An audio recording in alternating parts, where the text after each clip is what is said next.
And the reason why Montel is up here with me, because this is exactly why we're opposed to Measure 64.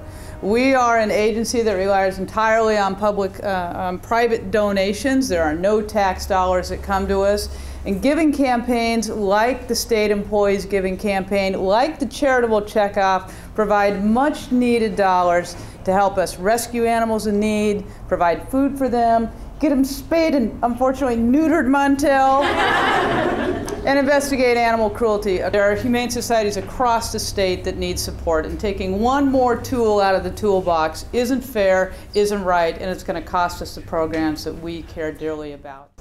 In an average month, more than 200,000 people eat from an emergency food box. Bill Sizemore 64 uses definitions that would inhibit our ability to serve families in need. Even food drives on public property like schools and libraries could be eliminated because of the broad definition of public resource. Recently, we also became eligible to participate in Oregon's charitable checkoff program. And in 2009, for the first time, we're going to be on that list, we think. But if Measure 64 passes, we may never realize that potential for additional funding support. Passage of Measure 64 would have a devastating impact on the Oregon Food Bank Network and other valued nonprofits. It would force thousands more people to go hungry. Because for the last many decades, Share of Oregon groups have been the ones, among others, but they're a key collection of groups that have been advocating for land use policies that preserve our farm and forest lands, for consumer protections to keep our children safe, and for transportation policy that will help us to reduce that dependence on foreign oil.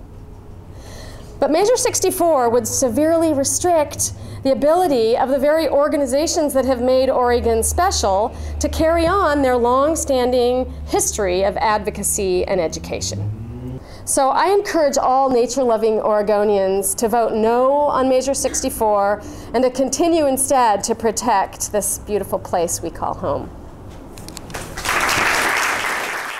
Oregon PTA is the largest network of parents in Oregon. We work at the local, the state, and the national level to support and improve Oregon schools.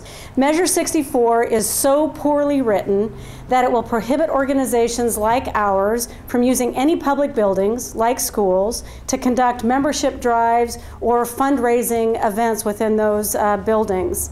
It's a direct attack on your neighborhood PTA, but does nothing to address the political influence of corporations. If Measure 64 passes, Oregon's children will lose one of the strongest advocacy voices that they have for public education. Mr. Sizemore, this measure is not wanted by our state. This measure has been defeated 3 times in the last decade, and it's important, again, for all Oregonians who support not only the charities that are here, all the charities that are members of our coalition, and any other nonprofit organization that has a critical mission to your community. I encourage you to stand with us and vote no on Measure 64.